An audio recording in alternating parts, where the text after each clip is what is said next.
Hello friends, welcome to Bharadwaj astrology YouTube channel. जैसा कि आजकल हमारी राहु केतु की नॉलेज सीरीज चल रही है और इसके एक दो वीडियोस ऑलरेडी पोस्ट हो चुके हैं। आज डिस्कशन करेंगे हम, एक कैजुअल सी डिस्कशन है, कोई चार्ट नहीं, कोई कुछ नहीं, जो जो बातें जैसे मन में आती जाएंगी बात करते जाएंगे चर्चा की तरह, कि राहु के साथ अलग अलग प्लैनेट्स की युति कंजंक्शन से एक नेटल के चार्ट में उस नेटिव के ऊपर क्या क्या इफेक्ट्स पड़ेंगे। कंजंक्शन ले रहे हैं इसके अंदर हम, और एस्पेक्ट नहीं, बेसिकली दोनों इकट्ठे हों कहीं भी हों। तो आशुतोष जी, स्वागत है आपका एक बार फिर। जी मोहित जी, नमस्कार।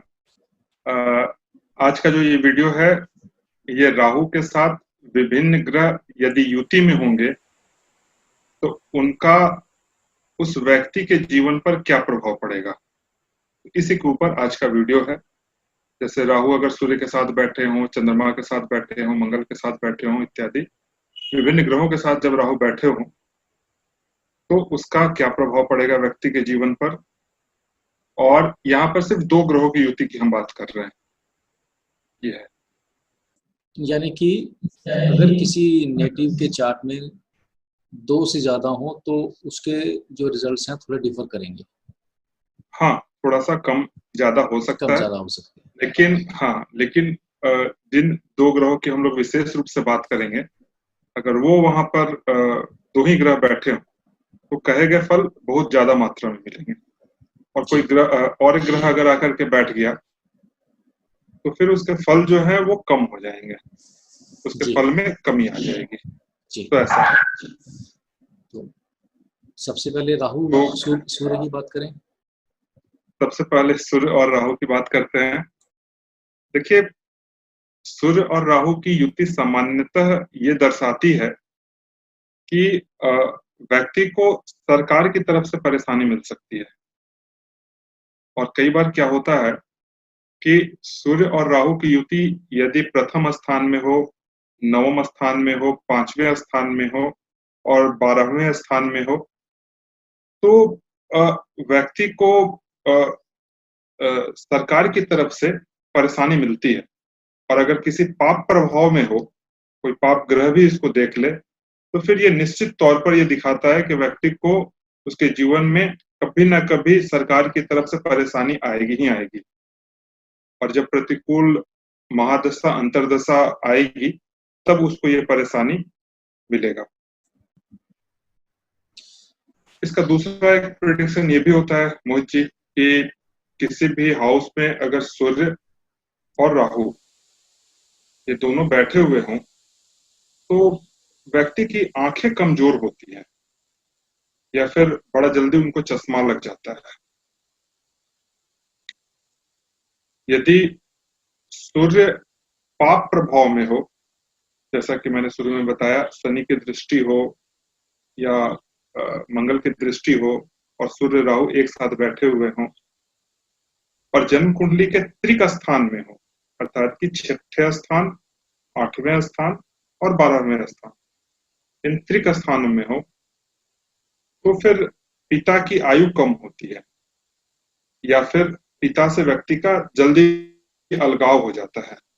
या फिर कई बार आप देखेंगे कि व्यक्ति में इतना ज्यादा ईगो होता है कि वो पिता से अलगाव, अपने ईगो के कारण पिता से लगाव को कम कर देता है। यह भी देखने को मिलता है।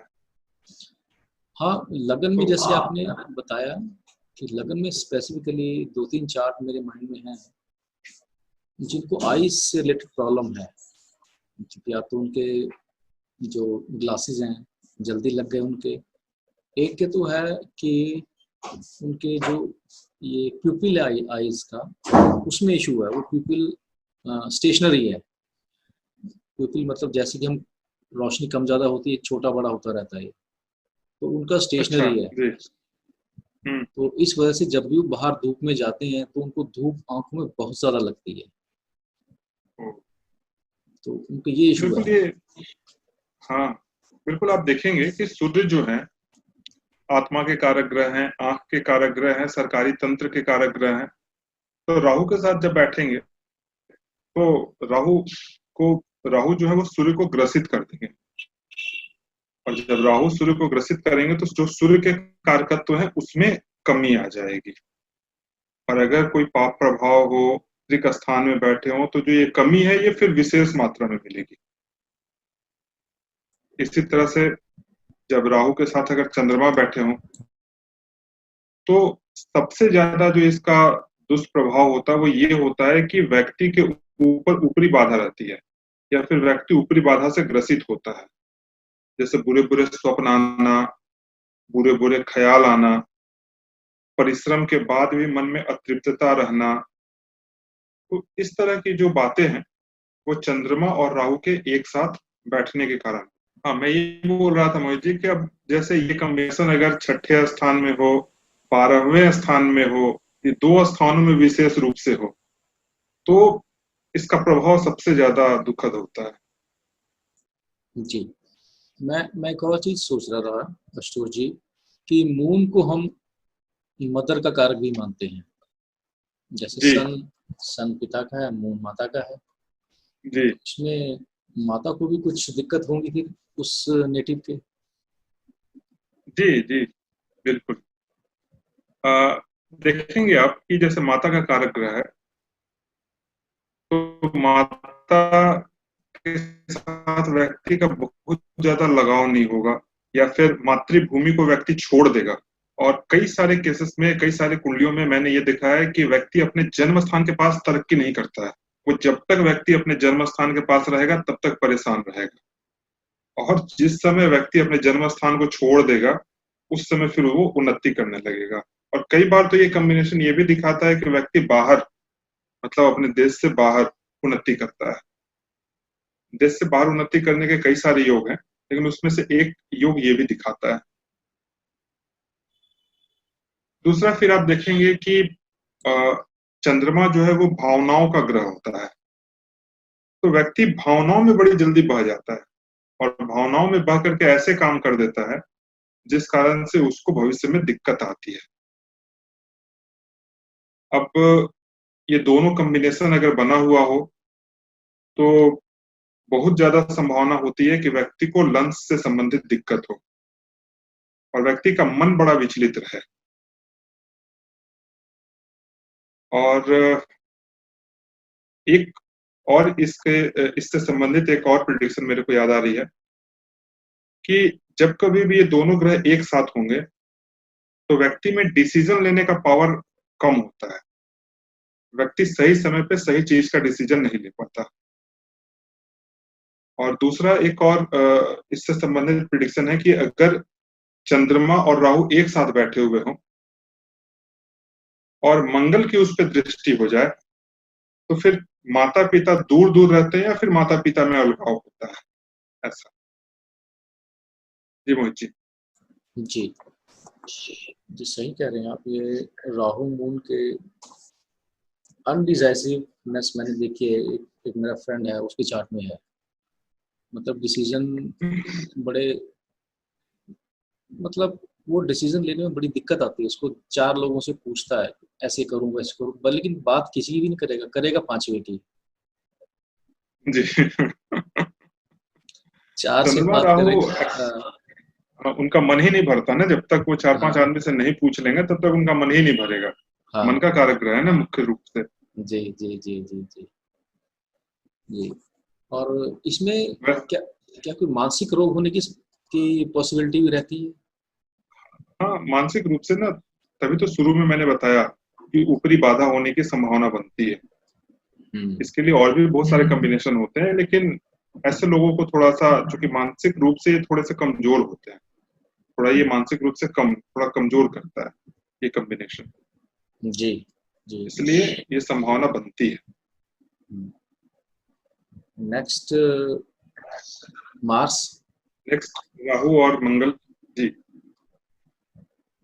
देखिए, एक तो सबसे ज्यादा कुंडलियों में मैंने देखा है कि अगर राहु और मंगल एक साथ स्थित हो तो व्यक्ति को एक्सीडेंट बहुत होता है, उसको चोट बहुत ज्यादा लगती है। और दूसरा कि यदि ये दोनों ग्रह, राहु और मंगल, चौथे स्थान में बैठ जाएं, 12वें स्थान में बैठ जाएं, या फिर दूसरे स्थान में बैठ जाए, इन 3 स्थानों में बैठ जाए, तो व्यक्ति के जीवन में कभी न कभी लैंड या प्रॉपर्टी को लेकर के विवाद होता है, या फिर व्यक्ति इस विवाद में फंसता है।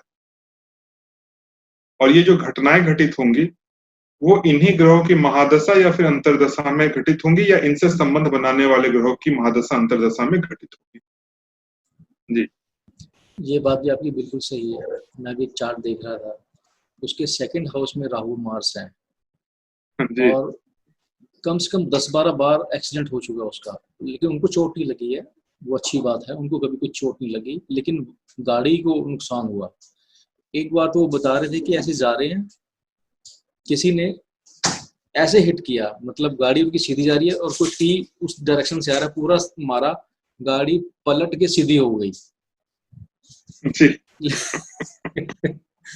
और मतलब भगवान का शुक्र है कि बच गए। और लैंड का विवाद भी है उनका, बिल्डर के यहाँ एक जी, फ्लोर खरीदा था, जी, पहले तो उन्होंने बनाकर दिया नहीं, अब उन्होंने जी, लोन लोन लोन ले लिया। लोन ले लिया, इस दौरान जॉब में समस्याएं आ गई। तो बिल्डर के साथ ये हुआ कि ठीक है, जब वो पोजेशन देगा तब हम आपके ईएमआई देंगे। इस दौरान जॉब की प्रॉब्लम शुरू होगी। बिल्डर पहले तो 6-7 साल उसने दिया नहीं, अब उसने दिया तो जॉब नहीं है उनके पास, तो ना ईएमआई दे सकते हैं ना घर ले सकते, ये बड़ी उनका इश्यू चल रहे हैं। तो दोनों के दोनों जो रिजल्ट बताएं पूरे उसके अंदर मैच अभी कर रहे अभी का कुछ सिचुएशन भी ऐसा चल रहा है कि जॉब की बड़ी लोगों को दिक्कत आ रही है। ग्रह की स्थितियां ऐसी बनी हुई हैं, हैं। हाँ, ग्रहों की स्थितियां ऐसी बनी हुई है कि लोगों को थोड़ी दिक्कत विशेष मात्रा में मिल रही है। जी, और फिर जी, एक और राहु मार्स का जो ऑब्जर्व किया मैंने, आप बताना ठीक है नहीं है, बीपी रिलेटेड इश्यूज देखे हैं लोगों में। हाँ, ये होता है, ब्लड प्रेशर होता है उन लोगों को। और बड़ी कई सारी कुंडली में तो ऐसा होता है कि अगर इसमें पाप प्रभाव हो, त्रिक स्थान में हो, या D30 चार्ट में अगर ये कॉम्बिनेशन बन जाए, राहु केतु साथ में हो और मंगल भी हो जाए, तो बड़ी कम उम्र में ही उन लोगों को फिर बीपी की गोलियां लेनी पड़ जाती हैं, ऐसा। जी। और एक इससे संबंधित एक और बड़ा अच्छा नियम याद आ रहा है मेरे को कि यदि महिलाओं की कुंडली में ये योग हो तो फिर पति के साथ विवाद होता है। ऐसी महिलाओं का अपने पति के साथ वैचारिक मतभेद होता है, तथा यदि ये कॉम्बिनेशन 7वां स्थान, दूसरा स्थान और 12वें स्थान में हो, तो फिर ऐसी महिलाओं के विवाह में भी दिक्कत आती है। यानी कि कई बार विवाह ठीक हो करके टूट जाता है, मन मुताबिक जीवन साथी मिलने में परेशानी आती है। जी, जी जी जी।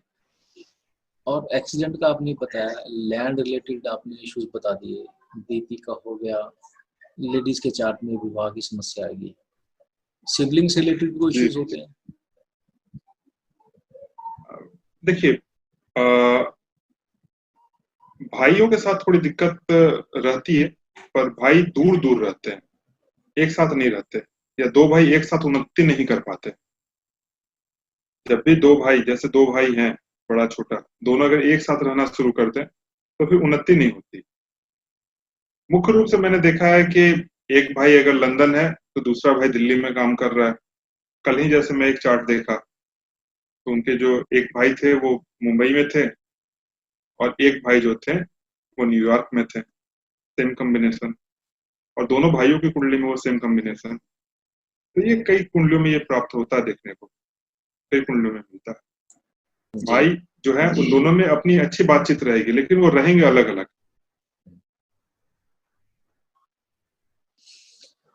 नेक्स्ट, जी, बुध। राहु और बुध। जी। एक सबसे पहला चीज कि राहु और बुध जब भी एक साथ कुंडली में बैठेंगे, तो ऐसा व्यक्ति विदेशी भाषा को जानने वाला होता है, तथा उसके राइटिंग में रुचि होती है। व्यक्ति लिखने वाला होता है या फिर बोल करके काम करने वाला होता है, जैसे पढ़ाने का काम करेगा या फिर रीडर का काम करेगा। कई बार व्यक्ति को एजुकेशन में भी दिक्कत आती है। और अगर ये कॉम्बिनेशन जो है वो जन्म कुंडली के 5वें स्थान, 9वां स्थान, तीसरा स्थान और 12वां स्थान, इन स्थानों में बन जाए, 5वां स्थान, 9वां स्थान, तीसरा स्थान और 12वां स्थान, इन 4 स्थानों में बन जाए, तो फिर व्यक्ति को अपनी एजुकेशन पर विशेष ध्यान देना चाहिए। और बहुत ज्यादा संभावना होती है कि व्यक्ति का एजुकेशन डिस्टर्ब हो या फिर एजुकेशन में कुछ साल खराब हो, ऐसा। और इस कॉम्बिनेशन के कारण व्यक्ति को स्किन से संबंधित बीमारी होती है। ये जी, अच्छा, राहु की सॉरी ये मर्करी स्किन का कारक है, इस वजह से। जी। और एक चीज और कि ऐसे व्यक्ति बोलने में कठोर भाषा का प्रयोग करते हैं। व्यक्ति की बोली में मिठास नहीं होता है, कठोर भाषा का व्यक्ति प्रयोग करते हैं, ये एक है। जी जी जी, बहुत बढ़िया, बहुत बढ़िया। नेक्स्ट हमारा है, अब राहु और बृहस्पति के बारे में बात करते हैं। जी, इसको गुरु चंडाल भी जैसे सब जानते कहते हैं। जी बिल्कुल। देखिए, राहु और बृहस्पति जन्म कुंडली के अगर 6ठे स्थान, 8वें स्थान और 12वें स्थान में बैठे हुए हों, तो जन्म के कुछ वर्ष के अंदर ही व्यक्ति को तकलीफ आ जाती है, अर्थात जन्म लेते के साथ ही तकलीफ आती है कुछ वर्षों के अंदर। दूसरा, ये जो योग है वो डिप्रेशन का योग बताता है, मतलब ऐसा व्यक्ति डिप्रेस रहता है, डिप्रेशन का शिकार रहता है। थोड़ा सा भी अगर प्रतिकूल परिस्थिति आएगा तो व्यक्ति डिप्रेस हो जाएगा।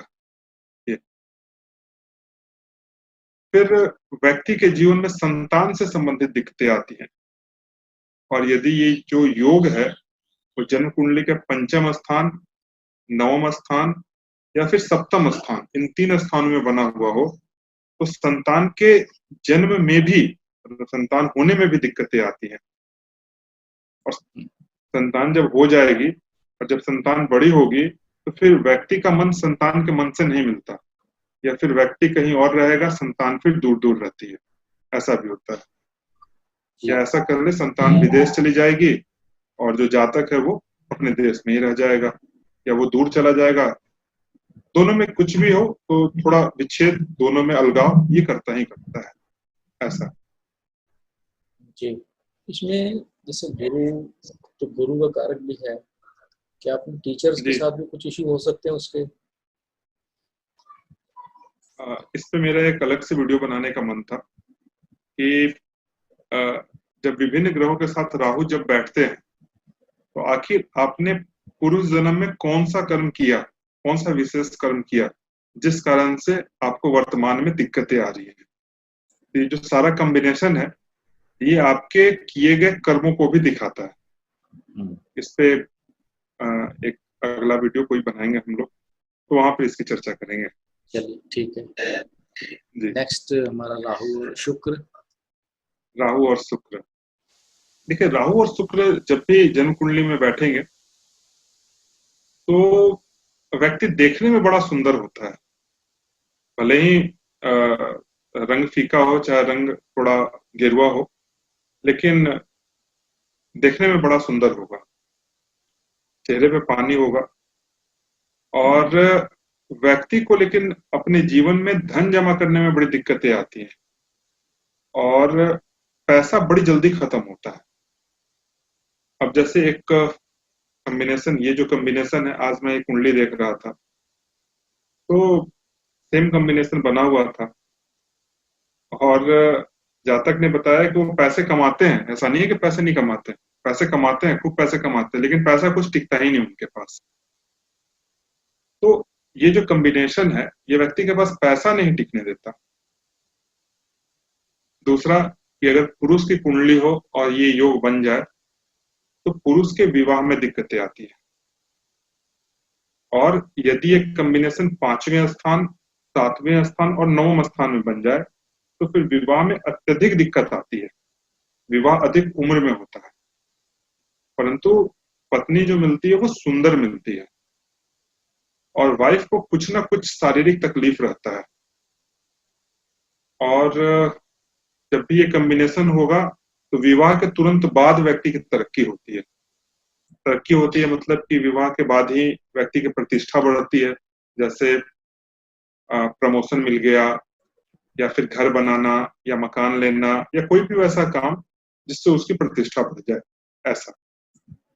जी, एक चीज मैंने और देखी है ऐसे जहाँ तक के केस में, स्पेसिफिकली लगन के बारे में जाना है, वो लोग अच्छे अच्छे कपड़े पहनना, परफ्यूम्स जी लगाना, ब्रांडेड, सब सब ब्रांडेड, जी मतलब कि 1200 1500 2000 जैसी ब्रांडेड शर्ट्स वगैरह होती हैं, परफ्यूम्स होती हैं, वो सब यूज करते हैं। जी नॉर्मल वो मीडियोकर नहीं यूज करते हैं। बिल्कुल। चलिए आइए लास्ट, अपने लास्ट कॉम्बिनेशन की ओर चलते हैं, सैटर्न। राहु और शनि। जी, जब भी जन्म कुंडली में राहु और शनि किसी खास स्थान में स्थित हो तो व्यक्ति को नौकरी में तकलीफें आती हैं। कई बार व्यक्ति को अच्छी नौकरी मिलने के बावजूद उसको मन मुताबिक जगह पर काम करने का अवसर नहीं मिलता। व्यक्ति रिसर्च संबंधित काम को करने वाला होता है, और रिसर्च संबंधित काम करना व्यक्ति को काफी अच्छा लगता है। यदि ये योग जन्म कुंडली के चौथे स्थान में बना हुआ हो, या फिर 12वें स्थान में बना हुआ हो, या फिर लग्न में बना हुआ हो, अर्थात कि ये जो दोनों ग्रह हैं, शनि और राहु, ये चौथा स्थान, 12वें स्थान, या फिर लग्न स्थान, इनमें बैठे हुए हों, तो जब भी व्यक्ति कोई मकान या फिर कोई वाहन ये खरीदेगा, तो मकान या वाहन खरीदते के साथ ही उसको तुरंत तकलीफ आएगी, या कुछ ना कुछ बुरा उसके साथ घटित होगा। ये कई सारी कुंडलियों में मैंने देखा है। फिर व्यक्ति धर्म के कार्यों को करने वाला होता है, धर्म के क्षेत्र में व्यक्ति अच्छा कार्य करता है, और व्यक्ति की जब उम्र बढ़ जाती है तब व्यक्ति को वात से संबंधित रोग से ग्रसित होना पड़ता है। वात अर्थात कि नस से संबंधित दिक्कत, या हड्डी से संबंधित दिक्कत, घुटनों से संबंधित दिक्कत, पैरों से दिक्कत, पैरों में दर्द रहना, ये सभी दिक्कत जो है ये वात से संबंधित दिक्कत है। तो वात से संबंधित व्यक्ति को दिक्कत आती है। जी मोहित जी। जी, और सैटर्न जैसे हमने बताया ही है कि कर्म कारक है, और राहु और सैटर्न इकट्ठे बैठे हैं तो प्रोफेशन में कोई इशू है ही है। बिल्कुल। बढ़िया, बहुत बढ़िया जी, बहुत बढ़िया। हालांकि ये बड़ा छोटा और क्रिस्प था, और डिस्कशन हम चाहें तो लंबी, और लेयर्स भी, इसकी भी लेयर्स है जैसे एस्ट्रोलॉजी का। बिल्कुल, आप डिविजनल चार्ट में भी इन चीजों को देखिए, वहां से कंफर्म हो। हाँ ज्योतिष कोई आसान सा चीज नहीं है। हाँ। इसको आपको अनुभव और साथ में आपका स्टडी, ये दोनों चीज मिला करके तब फिर देखना पड़ता है। कठिन चीज है। जी जी जी। तो चलिए डिस्कशन को शॉर्ट और क्रिस्प रखते हुए इसको आज को फिर हम रैप अप करते हैं। फिर किसी और दिन जी किसी और नए सूत्र के साथ और चर्चा करेंगे, और अपने ऑडियंस के लिए वो नॉलेज सीरीज या कुछ और ज्ञान कोशिश करेंगे उनको देने की। बिल्कुल। जी, बहुत बहुत धन्यवाद। धन्यवाद। धन्यवाद। धन्यवाद मोहित जी।